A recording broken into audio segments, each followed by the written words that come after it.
Well, jeepers! You're listening to Smash or Pass. Hello, everybody. Welcome back to another interview on the JayBee and Milly channel. I am JayBee, and of course, with me is Milly, Hi. and we have Dan. Hi. The special guest who will be interviewing today is Lance Falk. Thank you so much for joining today. You bet. So, of course, we've had a look at some of your other interviews and we've tried to find some different angles of certain things. But I guess to establish where we're at with our audience here to kick things off with, in terms of the origins of your career in animation, both the writing side and the animating side, what really led you down the path of going into animation? Well, I've always been interested in art and creative endeavors. I could have quite easily taken the other path and been in comic books. I have really, really solid connections in comic books from the time I was a little kid. But I fell into animation because a roommate of mine at the time in the early 80s was working at Hanna-Barbera in the mailroom, and there was an opening in the stock room. And I got in there. And so I really started on the bottom rung and worked my way up. But very quickly, I fell in love with the people, with the process, with the art form. Even though Hanna-Barbera at that time was not doing particularly memorable work, I still really saw all the love for the craft and the history and the tradition. I love that it's a team effort. As far as influences is, and I think there's a big difference between influence and favorite. So I would say a real favorite thing as a kid was Johnny Quest, and a show I became very obsessed with and got to work with in a number of ways over the years. Became friends with a lot of people that worked on it who are all gone now, I think, but including the show creator Doug Wildey became a good friend of mine. And that really kind of got the motor running as far as animation. And I sort of watch all the Saturday morning stuff until about 68, 69, when I realized, oh, this Scooby Doo show, every episode has the same ending. Right? Don't these guys ever learn? And then I sort of wasn't paying attention to cartoons for a long time. And you go through the 80s and there are a lot of, and I was too cool for that. I was like in my 20s and stuff. And there were a lot of toy cartoons, G.I. Joe, Transformers, Ninja Turtles, that kind of thing, He-Man. And I just never developed any kind of taste for it. I'm glad they have their fans. If I were a lot younger, I would have been another one of those fans. But I'm very, what I call like really tone deaf to those shows. So they mean nothing to me. So when a new Ninja Turtle comes out, I have zero affection for it, just because of an age bias. And then around the 80s, there was a show called The Mighty Orbots that was TMS did that was fantastic and only ran 13 episodes. And it was kind of an anime American hybrid. And then it's a little like Metal Men and Voltron at the same time. And then John Kricfalusi and Ralph actually did a update of Mighty Mouse. And I was just freaking in love with that show and falling over laughing at it. And I thought it was the best thing. And of course, I follow that trend into Ren and Stimpy.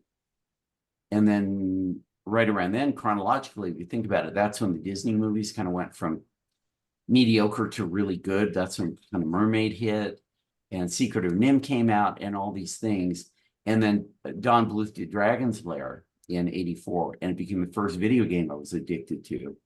I even had a really good Dirk the Daring costume. I won a costume contest with it. He had giant feet. And then I landed at Hanna-Barbera. I worked my way up in about a year into the art department. And then through my decade there, I actually worked up to the point where I was a writer for a little while. And currently I am a designer on Rick and Morty.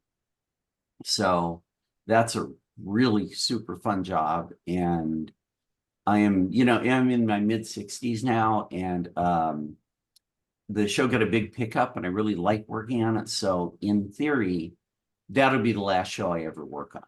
I can ride out my career on that. And it's really good. It's a giant hit hit show, and I was already a fan before I got on. So It does is that answer it? Yeah, definitely. And certainly that is an amazing show. I looked at JB then for his reaction because he's always loved Rick and Morty and introduced me to it as well, and it's brilliant. And I know we were mentioning there some other shows that you know have enjoyed. In regards to animators themselves, is there any animators that you think particularly, you know, inspired you or made you want to get into the industry? Well, like I was saying before, people like to throw around influence a lot, and I just like people. You know, I do the best job I can in my style. But the people I really like writing wise, when I was writing Johnny Quest, I was really paying attention to Jim Cameron and reading his screenplays, because there's something that really rubs well against my taste buds with Cameron's stuff. In fact, one of my Johnny Quests that I wrote was pretty much The Abyss meets Alien or Aliens. Drawing wise, it's nobody you know, but there's a fellow named Fred Gardner who was a prop artist and background designer at Warner Brothers. And his stuff just jumped out at me as like, I want to draw like that guy. And the last thing I heard, he moved out of state. The last thing I heard was he was like the background designer on Book of Life, which is massively underrated, great movie. And by Gutierrez, and it's Jorge Gutierrez, and it's a great movie. And he designed all the backgrounds in it. So I would say, like, I always want to draw like Fred Gardner because I'm drawing props, and he's the best prop guy I've ever heard of. You know, Johnny Quest was always lit my fuse, and other adventure shows. Every DC thing Warner Brothers has done since Bruce Timm and company started Batman the Animated Series. I bleep and love those things, and I think they're masterpieces. I think they're still doing it, you know, which is amazing that they could keep it together. They still do movies that are like perfect. They're doing a Watchmen one coming up that looks perfect. So I love that stuff. I love the funny stuff too.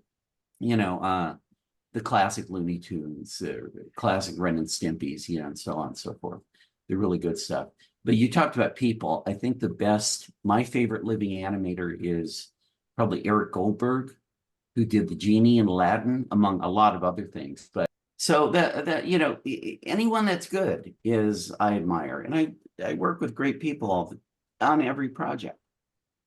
I've had many great mentors. I've had many great bosses. One thing I love about animation is the people you work with and directly for. The people they work for above them can be problematic, like the executive level that are not creative but think they're creative and inveigle in the creative process.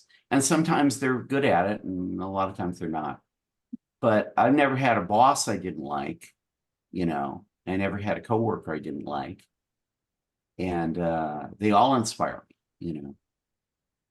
Yeah, it's interesting to hear you talk about who influenced you. And I suppose continuing on from that, a lot of our viewers, they like to follow in the footsteps of some of our guests. So do you have any advice for anyone who wants to go into animation? Sure. I have a few things. One is just a basic, anyone that says to me, oh, I can't draw, I can't draw a straight line. Anybody that says that, I have this to say to them, that it's not magic, it's practice. And everybody on the planet, you guys I'm looking at, anyone listening to, has 100,000 crummy, embarrassing drawings inside of them. And near the bottom of that stack are some good ones. And if you're willing to spend the time and think about what you're doing and learn from what you're doing, you can get down to the good drawings. And you don't even have to. I know people that are gifted, but even they had stuff that was bad. So that's one thing. Practice. If you like something enough, you practice enough to get good at it. That's an instrument, that's writing, that's anything, right? What I would say in a practical sense, let's say you have the skills. The two things that you really need in animation is you need to be incredibly versatile in your style. You have to go from Looney Tunes to Batman the Animated Series to Ren and Stimpy to the Flintstones to Curious George, and not ever get pigeonholed, because I know people that are known for one thing and they can only get jobs in that area. Luckily, I have subverted my personal style enough to go from Curious George to Rick and Morty, for example. But before that, I worked on some preschool stuff. I worked on a Flintstone project. These are all radically different. And there are guys that are doing those DC movies. That's all they can do. Or people doing Simpsons, that's all they can do. And I worked on The Simpsons for like 2 weeks, you know, just to kind of dip my toe in and get a credit on it. But the other thing is speed. You have to learn how you do what you do fast and produce a lot of work. You can't like spend a whole day and turn in 1 or 2 pieces. I try and turn in 5 to 10 pieces, usable pieces a day. And that keeps me relevant and hireable, even in this age where there's a lot of ageism. Like not a lot of guys my age are kind of working steady, but the line producer sort of sees like, well, geez, Lance does the work of like 2 or 3 guys. And that has been the best shield. And you just learn how to do it. You just learn to move your hand fast. You learn to mentally not draw something twice, like draw it rough once and clean once. And I just turn in cleanups, you know, like here it is. And because I don't spend any time on the rough at all, I use the storyboard panel as a rough. And then that way, I'm very efficient. So if you're very efficient and you're very versatile, oh, we can throw him on this because he can do it. That will be tremendously helpful to people. You can't have pets. I've also found a thing where it's a lot better to work on a show with a pleasant environment than if you like the show or not. Like I spent 6 years on Curious George, a little preschool show. It's aimed at like 3-year-olds. I love that show because everybody was really nice on that show. And I worked on other shows that are cool, and I was miserable because it was very stressful and wasn't managed well and things like that. So you're going to find out, animators out there, that it's really who you're working with and working for. And usually the art director or the producer, the artistic producer, set sort of the tone of the show. And there are shows that I'm big fan of, but it's just as well I didn't work on them because I see the culture of that show is kind of stuck up or whatever. And I'll enjoy it, but I'm like, yeah, I'd rather work on Animaniacs. Everybody's really funny, you know, and real fun.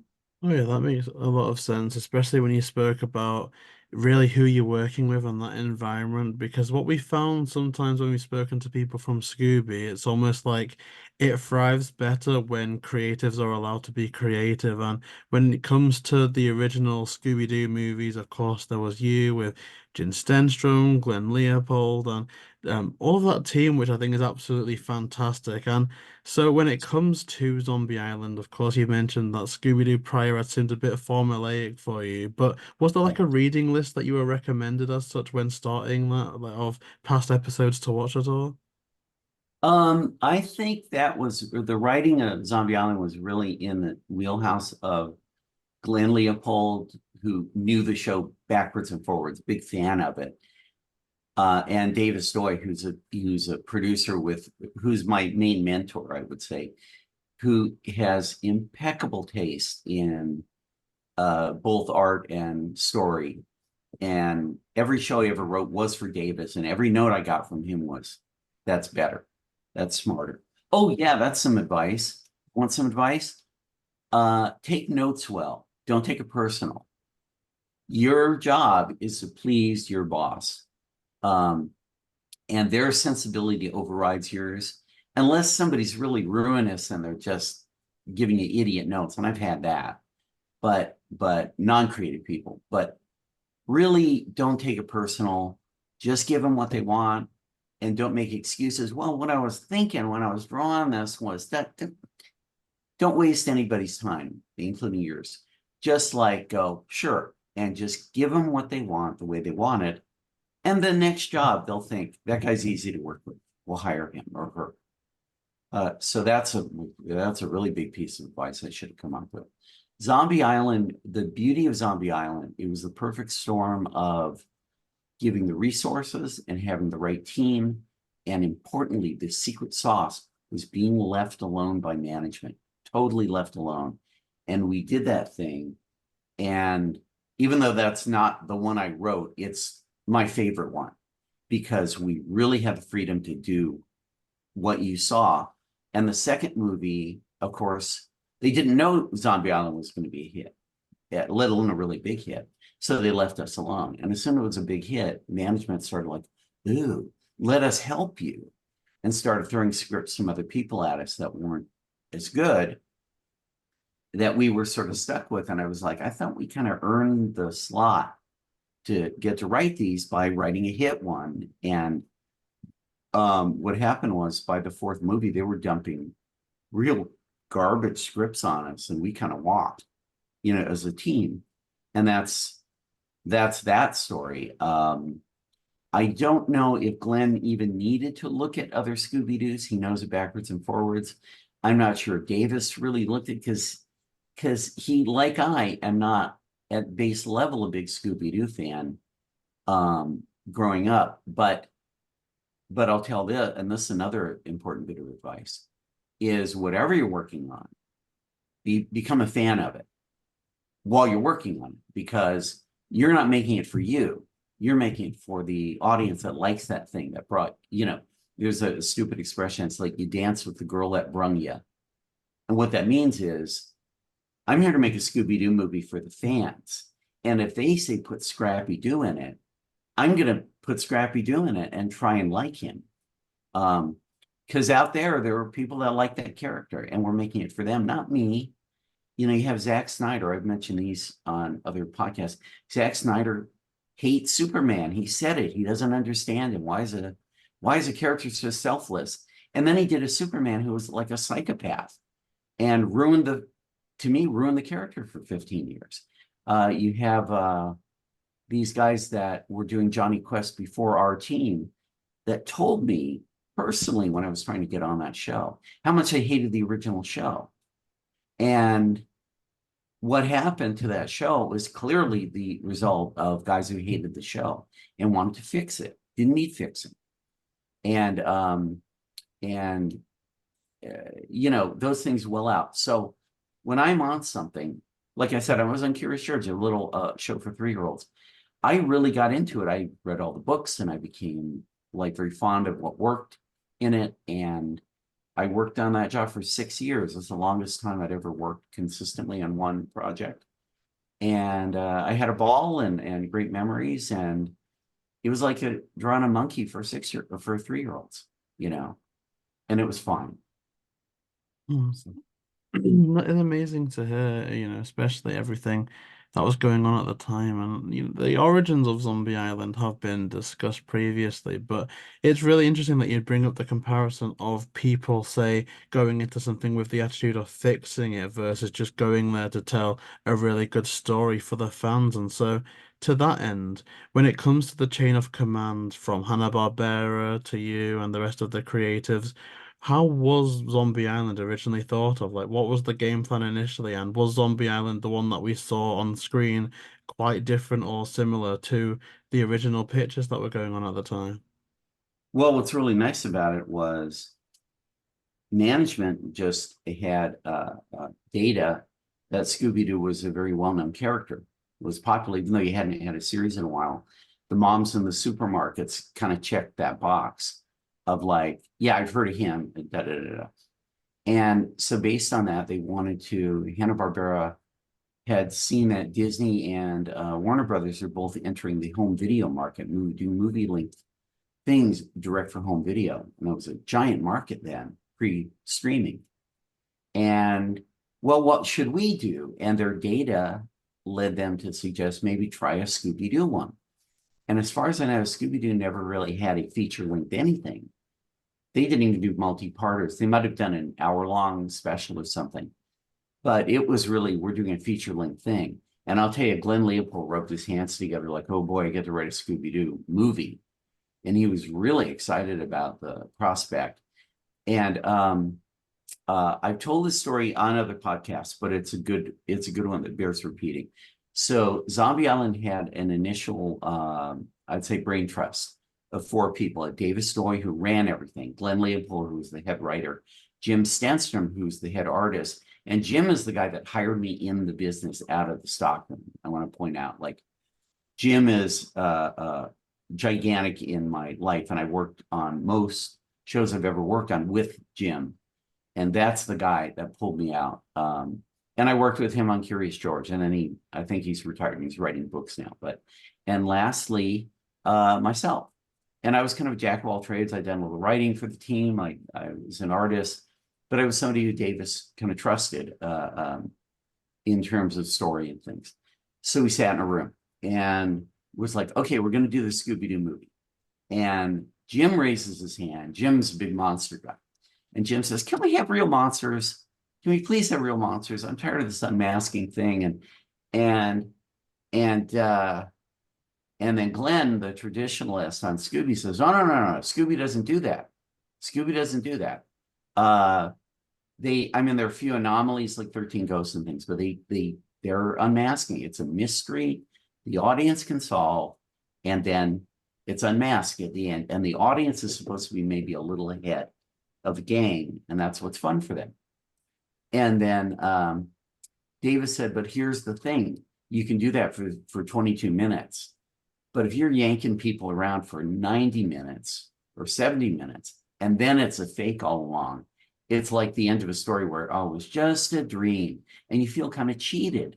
Like 20 minutes, you can do it. But if you do it for 90 minutes, it's like you have to lay out all these clues, and only an idiot wouldn't get that many clues, or you'd have to make the clues impossibly difficult. And I was the guy that raised my hand and says, well, we got to do both. We have to have a Scooby-Doo type mystery, but we also have to weave in a real monster story, and that will thicken the broth. You'll see a clue of one thing, but it'll indicate the other, and and you play fair with the audience, but you make the story a lot more complex. And that way you can, Glenn can have his cake and Jim can have his cake, kind of thing. And Davis says, that's what we're going to do.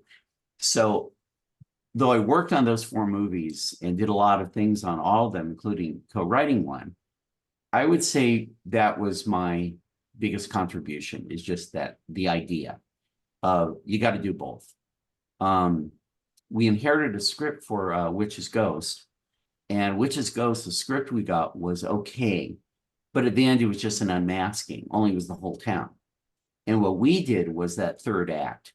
We added a 3rd act where, yes, but there's also a real Witch's Ghost, and they have to deal with that, and the threat level goes way up. And that's why that story works so well, because I like the idea of everyone in the town's in on it, and the unmasking is everybody. I like that idea. It's from Agatha Christie's Murder on the Orient Express, where everybody's the bad guy. But the idea that it's still just an unmasking. And then, of course, I did Alien Invaders. And then the idea is you see a UFO in the beginning, you see a spaceship, it's real, aliens are real. And then when you see those little asparagus-headed aliens running around on scooters, you just make the assumption, you make the leap that those guys are from the spaceship, but they're not, they're fakes. And then when you meet, the girls that end up being the alien, the girl and the dog end up being the alien, they look human, so you do not associate them with the spaceship, but they are the spaceship.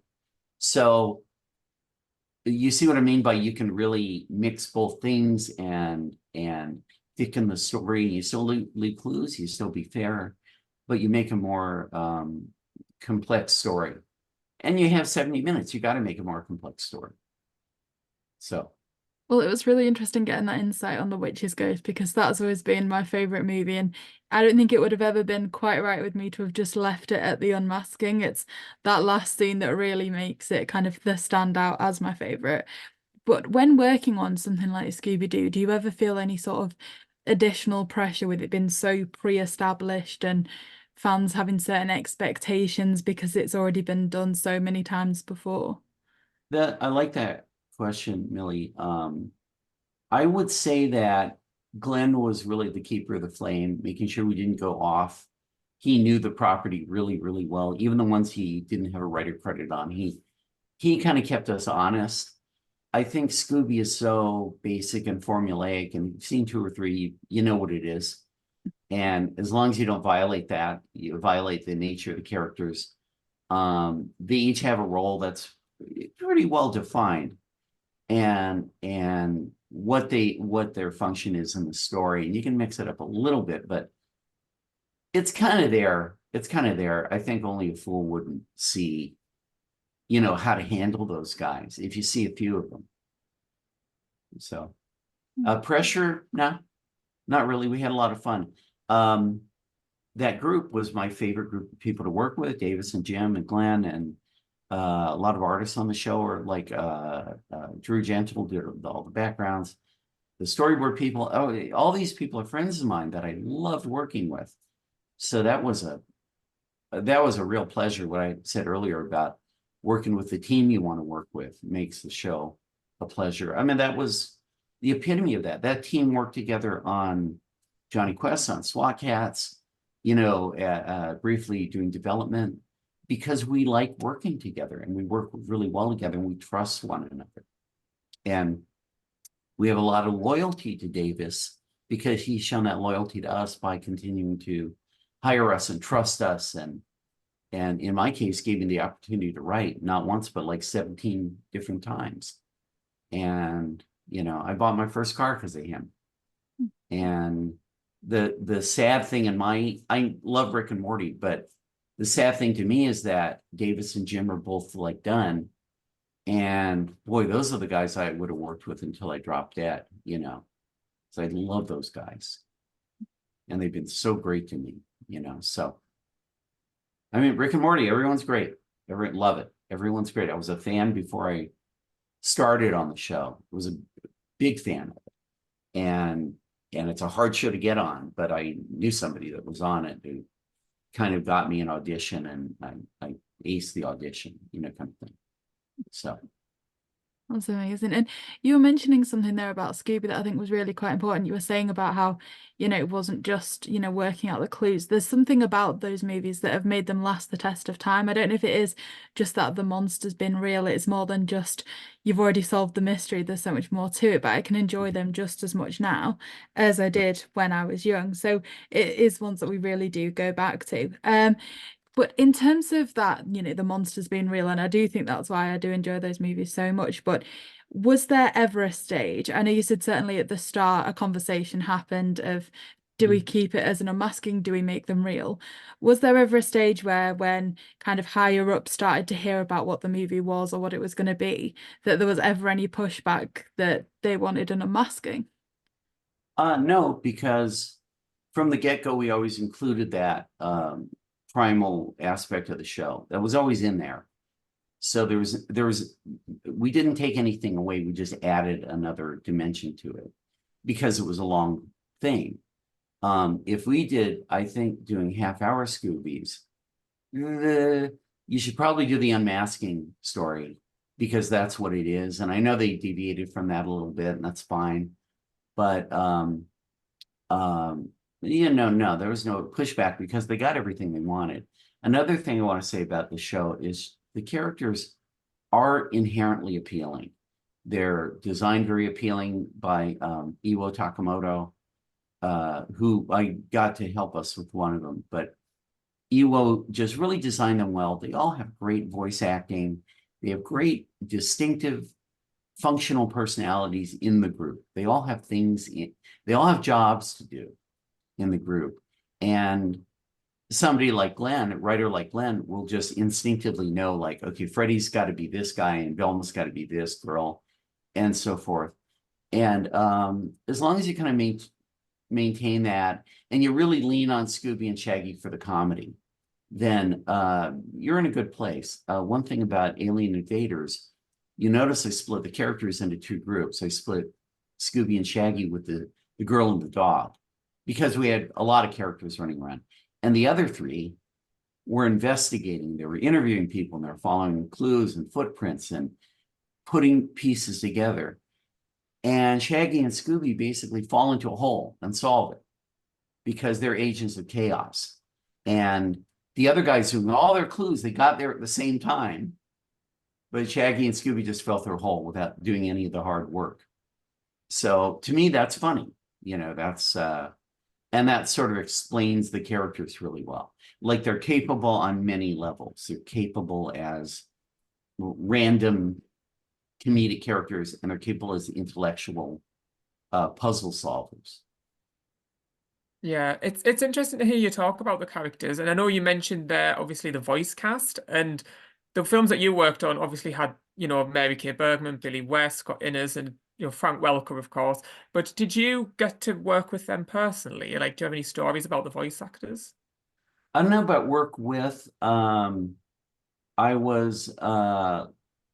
got to go to recording sessions of things I wrote, and I certainly had a vote, like on a council of people, about alien invaders. Like, we had 10 new roles to cast in that, and I had ideas and they had ideas, and they could have cast that show 10 different times. Our voice director has a wonderful Rolodex, brought in wonderful people. They all nailed it.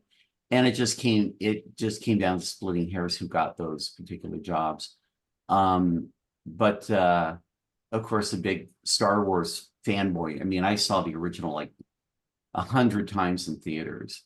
To get Mark Hamill in there and kind of chat Star Wars with him, of course, you know, and he did the other two shows too. He did previous shows. He did SWAT Cats and Johnny Quest for us also. So he actually knows me, as weird as that sounds. But what a pleasure, you know. And he's so good. He's so damn good at voice work, you know, from the Joker, right, on Batman the Animated Series, how great he is. But he killed it. And so I had a little, you know, but that's somebody else's department. That's the voice caster and the voice director and that kind of thing. And they do their thing, and they're really, really great. And a lot of times when somebody's like really, really great, they're going to come up with better ideas than you would have come up with. I mean, I certainly have mental ideas when I'm writing, but for example, Drew Gentle, the background designer on everything I ever wrote, who is also retired, but Drew always drew something that looked better than my mind's eye had it look every time. And when it comes to characters, Jim Stenstrom, every single time, did a better looking character than what I visualized. So animation is a team sport, and you got to respect the team, and you got to get the best team you can. And we had really, really good, talented, experienced people on those shows. And it shows. Yeah, no, it definitely does. And I know the team definitely knocked it out the park with Zombie Island. But when you were working on it, did you have an inkling? Like, obviously it's regarded as the best Scooby Doo movie now, but back then when you were working on it, did you think, oh, this is going to be a hit? Well, what I thought at the first screening, because I really thought the script was super good, and the storyboards are super good, and the designs are super good, and so on and so forth. But when we had a screening, I thought, like, this is the best Scooby Doo ever. Got to be the best Scooby Doo ever made. It's so good. It's so engaging. I like it so much more than any version I've ever seen because of how complex and scary it was. And I thought, if this isn't a hit, people don't know what they're doing. You know, they don't have any taste, because it's clearly like a great entertainment. And that's what you get when you get a lot of good people and you don't really step on their toes too much or at all. And that was the only one that nobody had a word to say to us the whole time. And that's what you get when you have the right people. Yeah, 100%. With the right attitude. Oh, Yeah, I mean, it's one that has definitely lasted the test of time, and we go back to so much. And there's been like some, situations where they've tried to replicate it and imitate it, but they haven't quite got there. People talk about a sequel to Zombie Island, which is Return to Zombie Island, but in actuality, I would say that Witch's Ghost is a lot more of a sequel to Zombie Island, both thematically and theme. But were there ever any discussions on making The Witch's Ghost a bit more of a sequel to Zombie Island, as far as following up on the detective trying to go on Daphne's show and proving that the events of Zombie Island happened or anything like that? I don't think we were not encouraged to do any kind of continuity Mm. per se, because people are just kind of, these are, the reality is they're a lot of cases they were designed as impulse buys that, mom's in a grocery store and she Yeah. sees, oh, I know Scooby Doo is, and that looks really interesting. And they bring it home and they plug it in, the kids can watch it without having to worry about referring to other things that didn't happen. That is a new phenomena, is continuity in any kind of TV. I mean, now it's streaming, that's what it is. And I like it. I like that kind of thing. But really, they've all got to stand alone. You might have a little inside joke or a little reference or a little wink at the audience, but if you're not up on it, you're not even aware of it, and it doesn't bump into it, but you don't. I'll tell you one of these jokes that we never got to do was, there was this background character designed for Witch's Ghost, and it was kind of this weird looking hillbilly guy in coveralls, and had this really mean face, and he had a plaid shirt, and just somebody Jim designed as an extra. And the overseas animators really liked that guy, and they kept putting him in scenes in the background all the time. So we thought it was kind of funny. And so in Alien Invaders, there was a diner scene. Let's get that guy and stick him in the diner. And that was something I think Davis did. So we stuck him in the diner. And then even in the terribly written but beautifully looking Cyber Chase, they stuck that character in. And what just in there, and never mentioned him. No one interacts with him. He doesn't have any dialogue. He's just kind of there. And the joke would have been, if we were still allowed to write those shows, we would have stayed on the series forever, And the idea that we're just saying, it'd be fun, is that we kept putting that guy in, who's kind of like Ed Gein, who's a famous like serial killer of the early 20th century, like this kind of farmer that would kill people.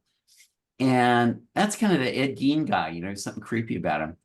And so down the road, like 10 movies in, let's have the unmasking, and it's him. And I say, why are you so familiar? And then you'll do clips of, well, he was there, he was there, he was there, he was there. And people will jump out of their seats and like scramble for their videotapes. And there he is, that's the guy. And to set that joke up. But you explain that in the movie where he was the bad guy. You do a quick series of clips. Like, well, when we were in the desert, remember in the diner, he was in the corner, and you zoom in, oh my God, and you just use the scene, that kind of thing. But that's the only real bit of continuity we really talked about. Oh, that would have been amazing. But wouldn't that have been cool? It would have been amazing. If you saw that, you would have looked at all your old episodes looking for you. He's not in Zombie Island, but I can genuinely imagine us going to get all the tapes out and trying to rewatch and kind of find where they are. But in terms of that next stage after Zombie Island, with it being so, both critically and financially successful, was it always clear what the next stage was going to be? Was it ever, discussed other possibilities like a theoretical Scooby Doo movie at that point or anything like that? It was really, they were just on the track. Well, that movie's a hit, so we'll make another movie. And oh, that movie did well. Okay, we'll make another movie. And we'll keep making them until they don't make money. And they're still making money. Just we're not part of it. But and I haven't watched a lot of the ones that I did not work on, because it is a little bad feeling about it. I was a designer on Sword of the Samurai. And that was Joe Sitka was running that. And I love Joe, and Joe did a couple of really good ones, and you should interview Joe if you want to talk about Scooby. See, he had the David Story role for several, and I think he wrote them, and he's really, really talented, nice guy. So I worked on that purely as a designer, and at that time there was a little bit of talk of maybe going back to series, which they didn't do for a few years. And we had that discussion like, well, if I ever go back to series, you'd probably be one of the staff writers, you know, but it never happened at the time. So, but Scooby's done a lot of, I think, Mystery Inc. is really good. Guess Who's really good. I worked on that Weird Looking Be Cool. And though it's weird looking, the writing is really outstanding. If you pay attention, the writing and the real monsters in that are incredibly clever. And I worked my butt off on that show, and I was like the only prop guy for 2 years, and they really should have had 3 people doing that job because there was a lot of pressure on that show. But at the end of the day, the writing was dynamite. Some of the best Scooby writing ever on that show. But people were like, yeah, it looks like Family Guy. It has those bug eyes and da-da-da. And so just get over that and watch it because the writing is outstanding. And some of the cleverest writing they ever did on that show. They did things with Velma and Fred and Daphne that you've never seen before that are really fun. Shaggy and Scooby are kind of always the same, but the other 3 characters, they really made a meal out of them. And the Mystery Machine, they turned it into like Chitty Chitty Bang Bang, where it could just turn into anything. It could convert into anything. And yours truly did all that stuff. And it was, you know, a really cool variation, you know, so. Yeah, no, I definitely agree with you about Be Cool. I love that show. But I know you briefly mentioned the Samurai Sword there. So obviously when you originally were working on Scooby Doo, it was under the tenure of, I think, Gene McCurdy. But then obviously with Samurai Sword, it was under Sander Schwartz. So was there a difference you noticed under the different leadership? Well, I'll say that we did the first couple as Hanna-Barbera Productions in a separate building. And during the second or third movie, they moved us in with the Warner guys and merged the companies. And so we had different Uber bosses in all cases. I would say that I worked at Warner Brothers during Animaniacs under Gene McCurdy, and then later under Sander Schwartz on different shows, and later under Sam Register, who's currently running it. And Gene, I'm not going to get a lot of argument from artists that Gene was the best, that Gene really let artists do their thing and had really good taste and was really smart and really diplomatic and really super smart. And she's just a hard act to follow, like for anybody. And I believe in Sam more than I did Sander. I think Sam is more creative, a creative guy. I'm not here to trash management, you know, but Sam is really like, Sam likes a lot of the same things I do. You can kind of see it.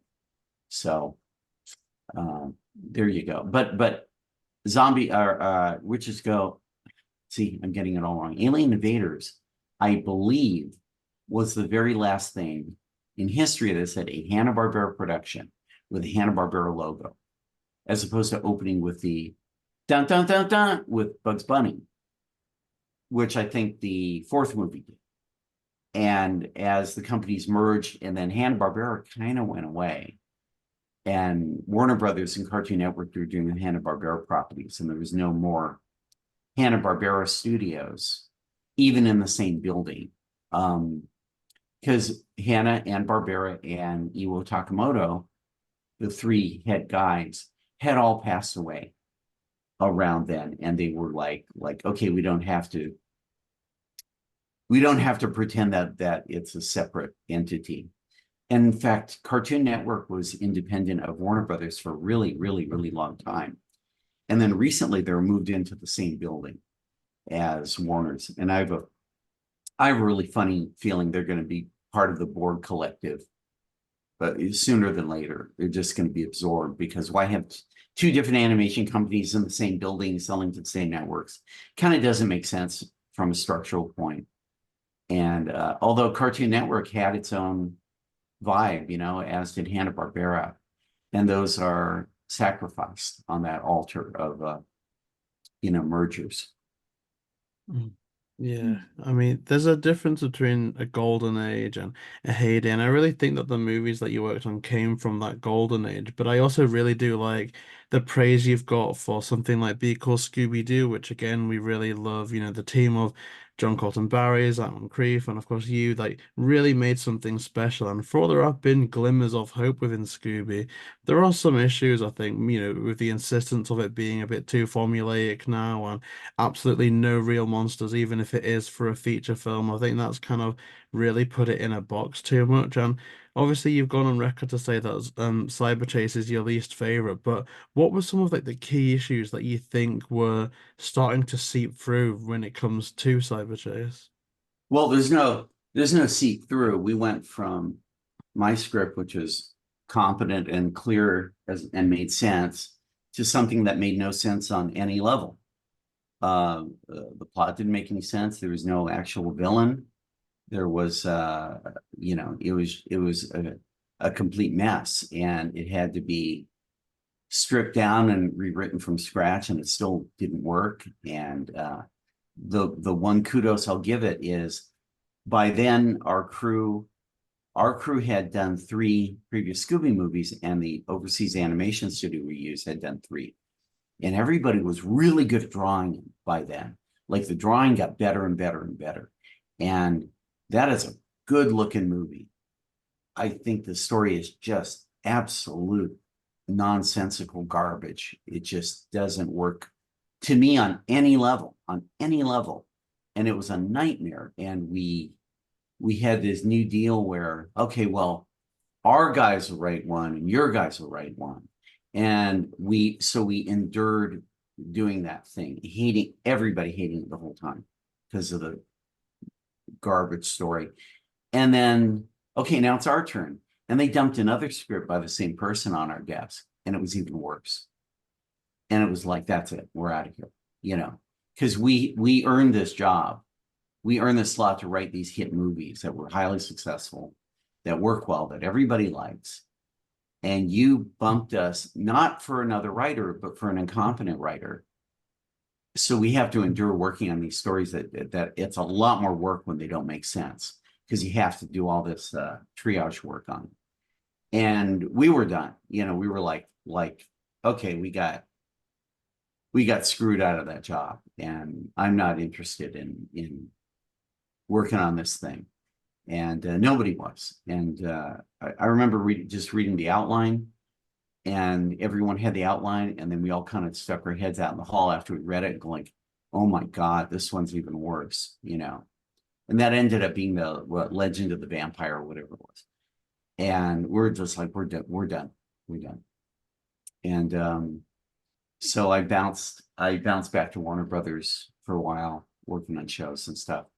Just and that was the end of my writing career, you know, because of that. So I see it in a lot of ways that the decision to replace our writing team with other writers ruined my career, or set it back 20 years. I haven't written since then, you know. So if you had if you could travel back in time and be there again, are there any fundamental changes you could make to Cyber Chase, or is it just it's a rotten story from its core, like just scrap it and do something else completely? Cyber Chase is total, in my opinion, the story is total garbage, unsalvageable. It is bad character work built on a bad plot, built on a bad premise. And it looks like $1 million, and maybe a 6-year-old cannot tell the difference between that and a good one, you know, but it ain't. And I think they got their footing later, a few movies down the road. Joe Sitka, certainly really talented guy, and I thought Samurai Sword worked real well, and I'm sure other ones. And then I think Spike and Tony There are some other directors that I love that I work for. There was a Kiss Scooby Doo one, and there were some wrestling ones, and those all worked. I have seen those, and those all worked really, really well. So they got their footing back. But if I could go back in time, I mean, there are a lot of things I'd change, including some career things, like our team would have gotten Johnny Quest from the get-go, not picked up a damaged thing and tried to fix them fixing Johnny Quest by making it more like the original. But we had to kind of hook up to theirs also, and so we had inherited a lot of bad ideas that it was very compromised. Even though I'm proud of the work we did on that show, it was a compromised show. And also the bad ones aired before ours, so nobody ever saw the good ones, because they saw an episode or two like they were bizarrely bad, and the people like, well, I'm not watching this show, they really screwed it up. And they didn't know, like, down the road, like 26 episodes down the road, the show would get good. But so if I could change Milly, if I had that time machine, I would make sure we had Johnny Quest first, with the resources that first team had, which were extraordinary, unprecedented resources, but they squandered them, and they turned out a very compromised product that I find unwatchable and loathsome, And we would have done a show, and I say this with a guy who is absolutely in love with Johnny Quest. I think it's the greatest animated adventure show ever made in America, at least. I think we could have done it better. I think we could have written even better stories, had better designs, better this and that. And I worship the original. I think the original is untouchable. But I think we could have touched it. But so that's what I changed. And I would have bought a house back when I was making writer money too, In terms of, like you were saying, what you do if you had the time machine, I guess, going back and looking at Cyber Chase, was there any other concepts that were discussed at the time, or any other ideas that could have been used in Cyber Chase that you would have wanted to do differently? All I'm going to say is Cyber Chase was dumped on us, and we hated it top to bottom. It never came out of any discussion we had. We never had any choice in what it was.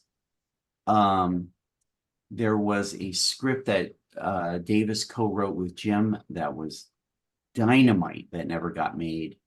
They said, no, we're going to do Cyber Chase instead. And the script was structured on the Stephen King story, It. So half the story takes place in current day. The other half is when the kids met. And they're both solving kind of the same mystery in two different points in time. And the mystery is basically an H.P. Lovecraft Cthulhu haunted house. And that an ancestor of Fred's is, an ancestor of Fred's is the guardian of this, keeping these demons, other dimensional demons out. And the kids kind of solved the problem. But now they're back because the old guy's about to die and he wants Fred to take over. Oh my God. To be the family guardian of this thing. But we had this whole great flashback where Scooby Doo's like a failed police dog, and he just can't do the obstacle course, and he's clumsy. And Shaggy's dad is like the guy in charge of the Canine Corps, and Shaggy goes down and he absolutely falls in love with his dog, and we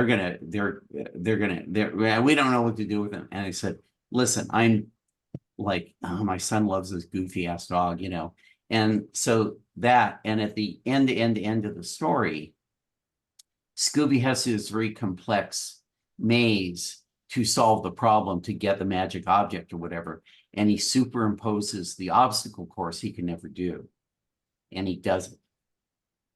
Honestly, we started these interviews because we love Scooby Doo, but I think my anger towards Warner Brothers for the amount of things we found out about and never ended up with has increased tenfold since we started. I mean, just imagining that story in the art style of like The Witch's Ghost would have been incredible. I had one that I was just playing with because that was one Jim and Davis did. And what I want to do is nobody was better at ripping off Scooby Doo than Hanna-Barbera. So you had all these shows like Goober and the Ghost Chasers and Clue Club and Jabberjaw and all these shows with 3 kids and a blank solving crimes. And the blank is a shark, or the blank is a was it oh, I forgot the one with the ghost, but the ghost and the cat. But what I thought is, let's do the ultimate haunted house story, like a giant haunted house. If you know the Winchester Mystery House is, it's kind of an American thing in California where the inventor of the Winchester rifle, like, was sort of, this is real, you can look this up, was kind of crazy and imagine the ghosts of all the people killed with those rifles. And so if he kept building onto his house, it would silence the ghosts. And so the house has, and this is a real place, you can go to tours of stairways that go nowhere, and this, and it's insane. So to take that idea and really blow it out and make it giant, Scooby iterations, and team up all the Shaggy guys at one point, team up all the sidekicks at one point, and da-da-da, because they all sort of have the same iconic characters. There's a Velma, and there's a Daphne, and there's a Fred in each of those groups, and a Shaggy and a Scooby, and just do this big blowout competition to solve this thing. And it's a competition, but then it turns out it's a real thing. And the house really is haunted. They do the unmasking. They solve the mystery. It's like one of these solve the mystery in a mansion over a weekend, kind of things. But then it turns out, oh, that mansion is really freaking haunted. And we've got to deal with this giant supernatural threat. So that was an idea I never even wrote down. I just had, but I thought it'd be cool to see Scooby and Goober and Clue Club and da-da-da, and all those guys together. And they were all designed by Ewo. They all look like they belong in the same universe. And so that was an idea you never got either. That would have been instead of gosh, let me think.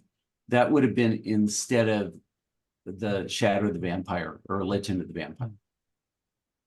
Oh wow, So no, there. definitely, yeah, that definitely sounds like I think I'd have enjoyed that film. It's a shame that didn't get made. But yeah, unfortunately that does end our questions. So just in the process of wrapping things up, are you working on any projects at the moment that you can discuss with us? Well, I'm on season 8 of Rick and Morty as a prop designer. It's a very, very, very dense show, meaning other shows I've been the only prop guy, and I'm pretty fast, but I've been able to handle it. Although Scooby, they really be cool. They should have had 2 people. That was tough. But Curious George, I was the only guy for 6 years. This show has 7 prop artists on because it's so dense. And when I was watching it as a fan, I was thinking like, man, it's good. It's funny, but there are no easy shows here. I'm also thinking as a guy who has production knowledge, experience. And I was like, man, every one of these has a lot of backgrounds and characters and props and things transforming and da da da da da. And I said, how big is their design staff to be able to do this? Now, the good news is the people running Rick and Morty understand that and will throw as many bodies on the show as it requires to get the job done. And while we're very busy and nobody's slacking off and it's a demanding show, it's not unfair. And we are cranking away. And all I'll say as fans of the show is that we suffered a little bump when let's say the main voice actor got booted out, and you know that story, got replaced. Nobody can tell the difference. We had a blind taste test of like auditioning 100 people for each role. And then nobody met them. They just listened to everybody and like found the 2 they could not tell the difference, and gave them a lot of script, like up and down and this emotion, that emotion. Found guys you really, really, really can't tell. And I believe for both of them, it's their first job in the business, but they nailed it. They were the guys that nailed it. And they re-recorded season 7, which is the one on now, the newest one, which the previous guy had recorded, and they just stripped all his voice tracks because it wasn't released yet. Have them re-record it, you can't tell. And it did really well. It did just as well. There's a little fanboy pushback, of course, but the show proved itself. And so we went into season 8. And I mean, the writing in season 8, your jaw's going to drop. It is so clever and meta and funny. And I can't even say stuff, but every animatic, I just laugh my ass off. I think, boy, this is a deep dive, complex show. So I'm about, design-wise, we're about halfway through season 8. They drop them all at once. We're not even really designing the episodes in order. We're just, but they're going to have all of them, but they're going to drop them once a week. And then season 9 right now is being written in storyboard. And we got a like 4 or 5 year pickup. So, and I think they're waiting. Well, let's see if people respond negatively to the new voice actors, and the show had some baggage on it, you know, some political baggage and things. And it turns out season 7 did great.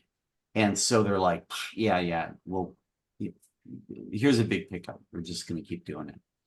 And so that's what I'm working on. Like I mentioned before, I'm going to stop doing this in 3 or 4 years. That show's going to go 3 or 4 more years. The only alternate pathway is if I screw up and get fired. But I don't think so. I haven't yet. I've been doing this for almost 40 years. I haven't screwed up yet. And the other thing is, I do have a show idea that's crazy ambitious. It's almost like 8 shows in one. It's like Animaniacs has a lot of different things in it. And this is like an idea that with an umbrella that has a lot of different things in it that are themed similarly, but they're all very different, distinctive, and unlike anthology shows like Bullwinkle or Animaniacs, they're all drawn the same style. But my idea is you have 8 things that are incredibly different from one another. So that if a character from one crosses over into another, that character is drawn in the style of the show it's going into, you know, that kind of thing. And it's a really big idea. And I'll get around to pitching it probably when I'm done. And if it happens, great. And I'm back in and I'm running a show and and created by Television's Lance Falk on it. Or I can enjoy hanging out with my pugs, you know, and relax. And that's fine too. Oh, fantastic. Well, we'll definitely keep an eye out for that in case it happens, so fingers crossed. Where is the best place for the people watching to keep up with your work? Well, just, you know, I don't really have a website anymore. There's sort of no need to do the work because I have a job. And I would say, boy, and I don't like a lot of Facebook requests when people don't know me. I'm pretty active on Facebook, but I'm really like, I'm pretty fanatic, anti-Trump on there, you know, and that bugs people. But anti, I said. And just watch the shows, you know, like look on IMDb. You know what that is. Look on IMDb, see my credits. If you want pure Lance, get the DVD for the original Johnny Quest, because I'm on a documentary on it talking about the show. Because the real guys are all dead. They had to interview famous or experts, famous fans or experts. So you have like Alex Ross and Steve Root and, you know, kind of famous guys like that. And then me, but I'm the guy that knows the show really well. Get the season 2 of Real Adventures, because I wrote like 9 of those and was an artist. There's a show called SWAT Cats. You can buy that on home video. I don't think it's airing at the moment, but SWAT Cats, I'm really, really proud of that show. It's, do you all know it? Do you know? Who knows it? Show of hands. Nobody knows it. You know it. Okay. I do, yeah. Dan knows it. Well, JayBee and Milly, it's really fun. It's like, I'd say if Ninja Turtles were good, that's what SWAT Cats is. So it's like, it's Cat World, and they're flying a fighter jet fighting giant monsters. And Glenn, Davis, Jim, myself, and Drew all worked on that. So the Zombie Island team did that show. And it's a lot of fun, great rock and roll guitar score, and great monster ideas. Glenn and I had a ball doing like monsters on that show. So it's called SWAT Cats. And I highly recommend it if you like those other things. that second season of Johnny Quest. And these are things I worked on both as a writer and an artist. So that's where you find me. I don't really do conventions. I'm doing a panel at something called San Diego Comic Fest as opposed to Comic Con. But that's because I know the guy running the convention, he wanted me to do a panel. Not really much else, you know. Send money and vote blue. And are we done? Is that it? Have we covered it? I think that covers it. It's so interesting to find out about the SWAT cats though, because I did hear a rumor that like the SWAT cats that was originally going to be like a Zombie Island story, and that's where that came from. So that's kind of my only connection for the time being. But Well, yeah, check it out. there were it's more like Johnny Quest. There were 3 episodes that were no, it was SWAT cats. There were 3 episodes that Glenn wrote that never got produced. And they wrote them, we designed them, storyboarded them, recorded them. They never got made. So people say, oh, they're lost episodes. Well, they're lost components that could have been made in an episode, but not one frame was drawn. But one of them was Glenn recycled some elements into Zombie Island because he didn't get to use them on SWAT cats. So the SWAT cats aired. Then Zombie Island would have been a little different because he would have ripped himself off. So there is that connection, but you won't see it watching the show because we never made the ones that there was sort of one called The Curse of Cataluna with we didn't make that he wrote that was like kind of a werewolf story and this mistress of a manor and things that are you saw later used in Zombie Island. But if you like Johnny Quest or if you like the Scooby movies, I think you'll like those other 2 shows. They're not mysteries, but they're comedic. They've got a lot of action. They're really cool looking, really well made. I highly recommend them to anyone. It was neat when I got hired on Rick and Morty. One of my bosses, Kelly's genius artist.